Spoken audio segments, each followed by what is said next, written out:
Ya pemirsa, daya beli yang turun ini bisa kita lihat juga dengan impor kita yang makin hari makin turun pemirsa. Biasanya kita impornya cukup tinggi, tetapi kali ini impor kita semakin hari semakin turun khususnya untuk bahan-bahan pokok non migas juga. Saya mau tanya ke Pak Roy. Pak Roy, Anda melihatnya apakah dengan impor yang turun ini memang relevan menunjukkan bahwa daya beli kita ini benar-benar sekritis itu Pak? Iya, memang penurunan import ini kan bagian daripada proses produksi. Ya. Kenapa proses produksi menurun? Karena di sektor hilirnya menurun.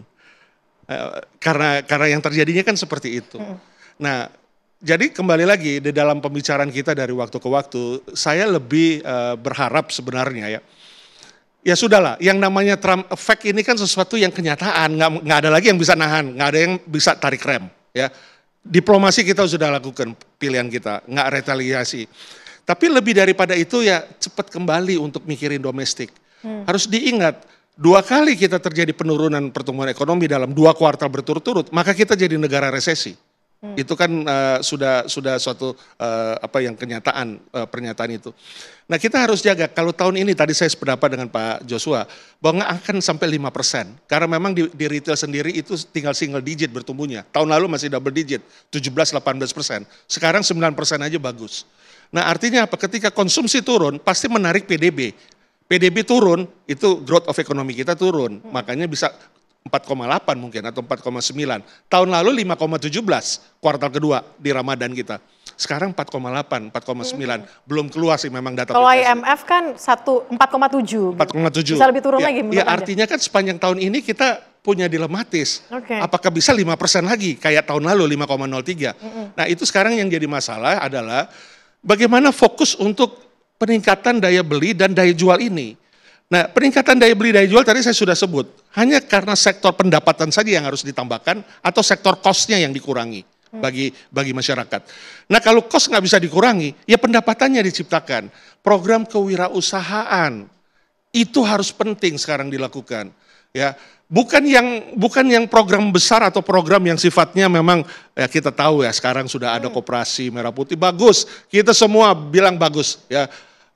Semua kita juga melihatnya pasti cita-citanya bagus. Tapi kan masih proses. Tata kelolanya bagaimana?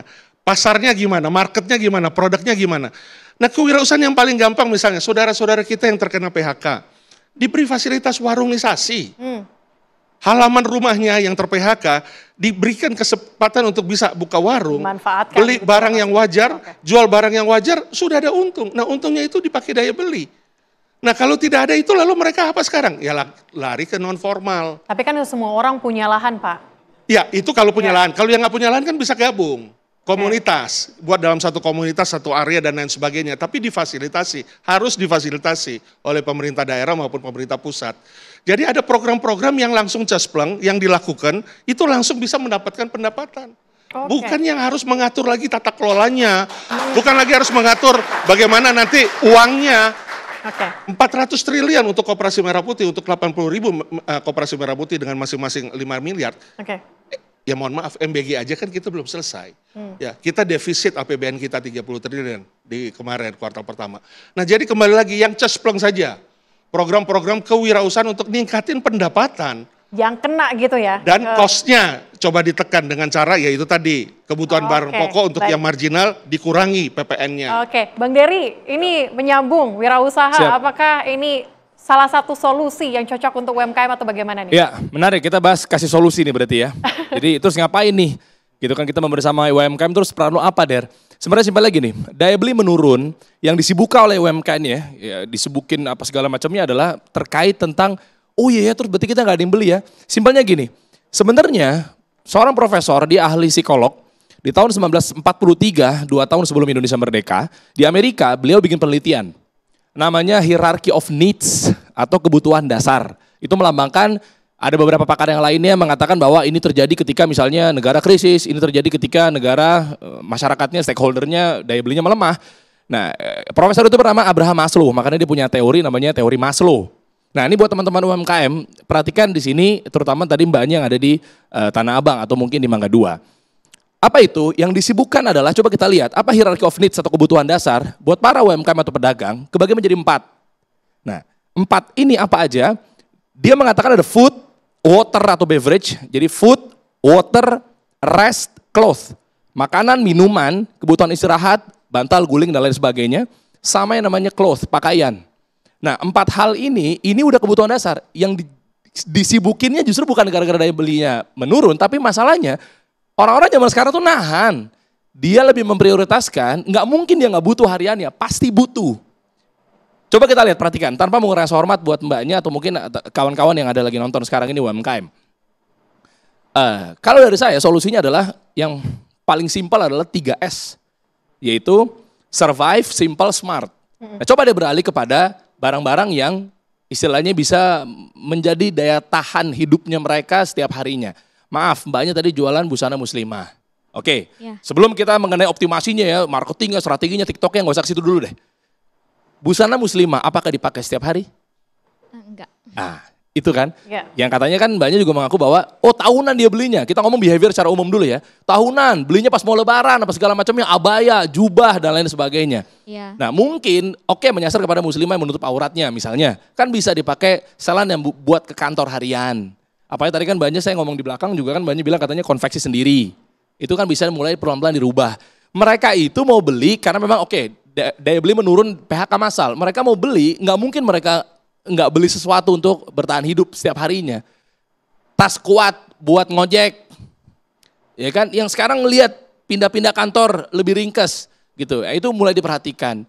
Habis itu yang tentang simpelnya tadi, tentang smartnya. Gimana cara kita berpikir bahwa yang gua pilih tuh untuk harian tuh aja, untuk weekend, untuk acara candlelight dinner, untuk acara yang mingguan, weekly, apalagi tahunan, itu coba mungkin dikesampingkan. Karena sekarang masalahnya yang dicari adalah kebutuhan dasar. Nggak mungkin orang nggak makan, nggak mungkin orang nggak minum, nggak mungkin orang nggak pakai baju, nggak mungkin orang istirahat. Tapi dilihat polanya, bajunya baju apa nih? Maka tadi Mbak Devi katakan mengenai customer behavior sudah berubah.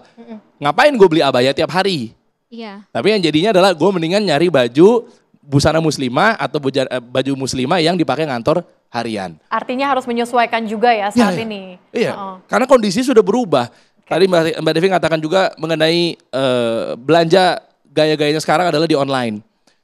Maaf sekali lagi dengan segala hormat, yang kedua adalah saya perhatikan kok pedagang-pedagang di Tanah Abang atau di Mangga 2 gitu ya.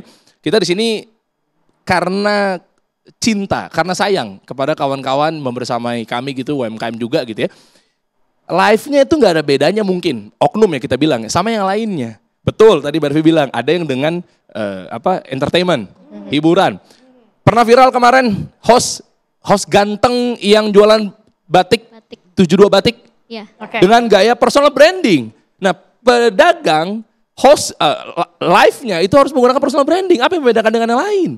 Dia dengan soft spoken personal brandingnya. Iya, nanti aku cek ya.